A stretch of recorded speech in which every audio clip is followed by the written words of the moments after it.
Hello everyone, welcome back to the channel. In this quick tutorial, I am going to show you how to get shift lock on Roblox mobile. First, go ahead and open Roblox. Choose the game you would like to play with shift lock enable. Here you can see the game has opened. Once you are in the game, first thing you want to do is zoom in to first person view. I have zoomed in. Once you are in first person, shift lock should automatically enable.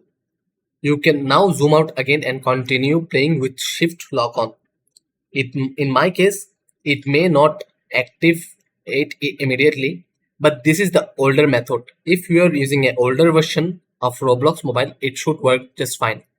If this doesn't work for you, double check your Roblox app is updated to the latest version. The new version may have shift lock settings available in the game settings. So that's how you can still get shift lock on Roblox mobile. If this method works for you, great. I hope this tutorial helped you out. If it did, don't forget to like, subscribe for more Roblox tips.